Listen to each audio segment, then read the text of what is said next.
한 달간 편의점에서 임시로 일할 아르바이트생을 뽑게 된 사장님. 20대 남성이 면접을 보러 왔는데요. 처음 보자마자 이 친구 뽑아야겠네라는 생각이 들 만큼 마음에 들었다고 합니다.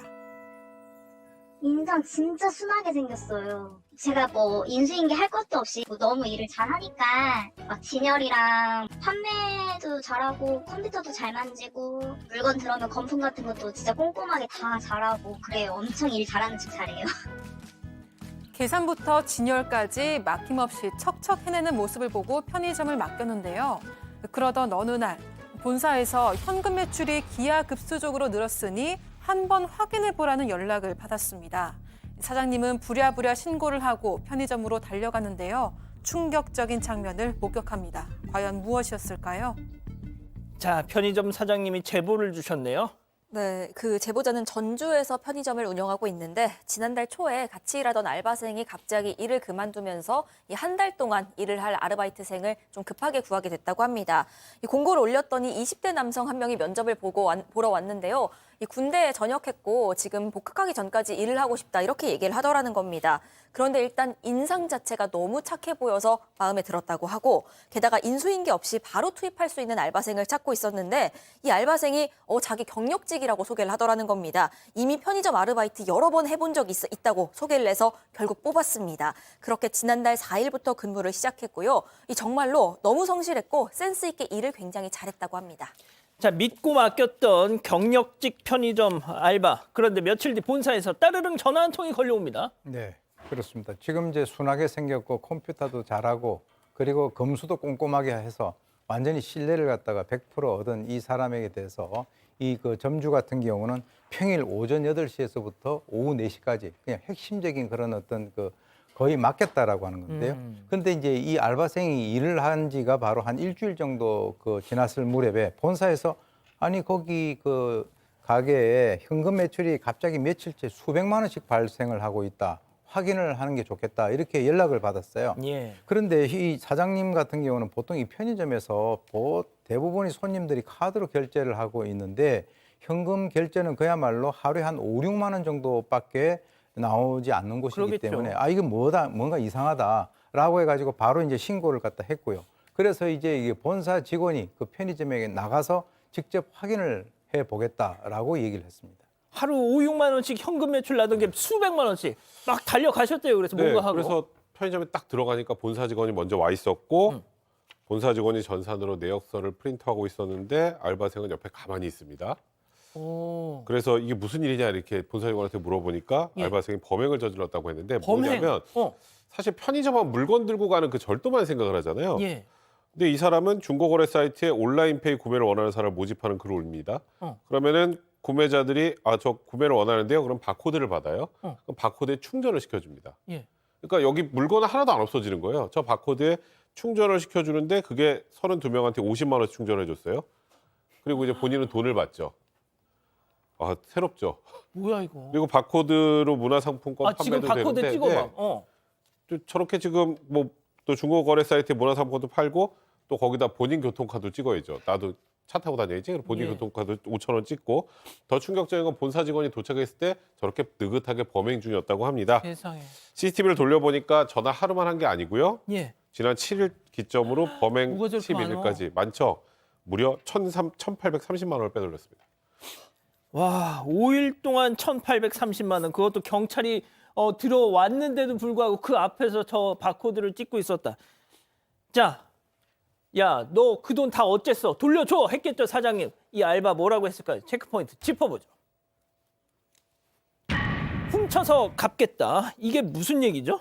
그래서 저렇게 얘기를 한 건 아닙니다. 상황이 이랬던 겁니다. 이 알바생에게 돈을 내라고 하니까 갚으라고 하니까 이 사람 알고 보니까 빚도 많고 신용불량자였다라는 거예요. 그래서 알바생이니까 또 부모에게 연락했더니 부모님도 그 내놓은 자식이니까 우린 모릅니다 이렇게 나와서 아이고. 불가피하게 이제 그냥 공증만 받고 날짜를 정해서 빚을 받기로 했다라고 합니다. 그런데 날짜를 뭐 차일파일 미루고 뭐 토요일 3일만 여유를 달라 이렇게 얘기를 하다가 결국엔 안 돼서 이 사장님이 마지막으로 그냥 민사소송을 제기하겠다 이렇게 얘기를 했답니다. 통지를 했는데 그런데 그렇게 통지를 받은 다음 날 이 알바생이 어디로 가냐면 예. 다른 편의점에 일일 아르바이트생을 구하는 걸 보고 이 전주에서 사건을 일으켰잖아요. 예. 인천에 있는 편의점으로 취업을 해서 거기서 다시 범행을 저지릅니다.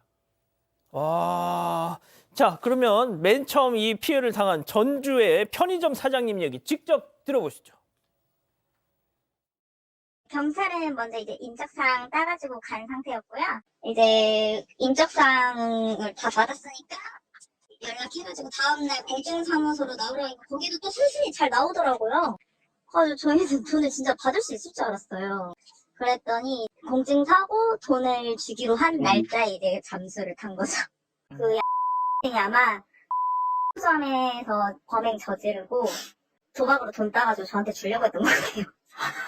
저한테 계속 돈 줄 수 있다고 계속 문자로. 자, 전주 편의점에서 훔쳐간 돈을 갚기 위해서 인천 송도 편의점으로 가서 그걸 돌려막는다. 네, 인천에서도 당했다는 사장님이 있습니다. 그 일일 알바생으로 이 남성을 고용하게 됐다고 하는데 고용했는데 8시간 동안 매출이요 몇 초 단위로 막 찍히는 겁니다. 세상에. 그렇게 찍힌 게 1,000만 원 가까이. 이게 이 편의점 하루 매출의 거의 10배 가까운 돈이었거든요. 이상하다 싶어서 바로 경찰 신고를 했습니다. 같은 수법이었고요. 이날 하루에만 142건 범행을 저지른 거였습니다. 일단 이 당시에는 현행범 체포가 됐습니다. 그리고 이 두 사장님에 따르면요. 시흥에서도 또 당했다는 사장님이 있다는 겁니다. 지난해 9월에 비슷한 수법으로 당했고 그 당시 알바생은 기소유예 처분받았다는 얘기 들었다고 전해왔습니다. 자, 백 변호사님, 그 네. 인천 편의점 사장님 뭐가 됐든 잡았으니까 1,000만 원, 잃어버린 1,000만 원 그거는 돌려받았을 거 아니에요? 못 받았습니다. 왜요? 여기는 주로 다 온라인으로 해결을 해요. 그러니까 그 1,000만 원으로 온라인 도박 사이트 도박을 하다 올인이 됐습니다. 아, 그러니까 당일날 그 그러니까 자리에서 제 생각에 저기서 도박 사이트에서 돈을 벌어서 아까 그 전주 편의점 점주에게 갚으려고 했었던 건지 모르겠습니다만 네. 한 방에 저희 다 날려가지고 땡전 한 푼 남아있지 않았던 상황이었습니다. 아, 양 변호사님 어쩜 왜 저러고 살아 진짜. 아, 저 편의점 사실 뭐 굉장히 영업이 잘 되는 데는 좀 다를 수도 있겠지만 안 되는 데는 3천만 원이면요.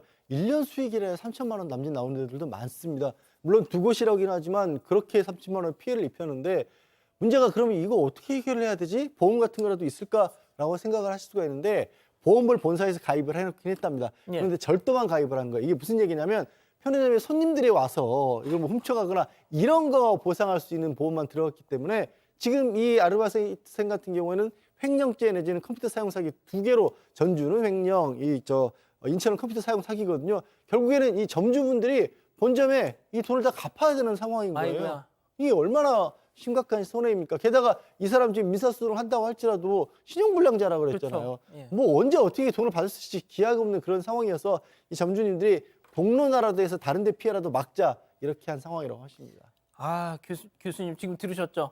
우리가 받을 돈은 포기하더라도 다른 편의점 사장님들 피해라도 막으려면 이거 공론화해야 된다 그러셨다는 예. 거예요.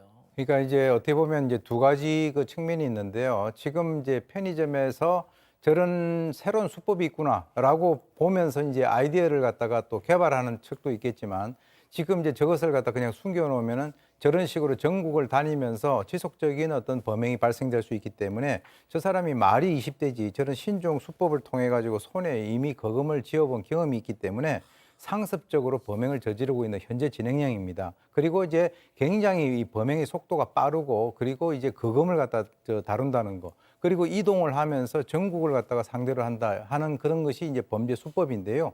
만약 저 사람이 저 버릇을 갖다가 제대로 고치지 못한다라고 한다면 제가 볼 때는 고치기 힘들 것 같은데 결국 최종적으로 머물 곳은 교정시설이 아닐까 그렇게 생각됩니다. 자, 많이들 좀 조심하셨으면 좋겠습니다. 이 방송 보시고. 사건의 진실을 추적하고 싶다는 사반 가족분의 사연인데요. 궁금하시다면 사건반장 유튜브 채널을 구독해주세요.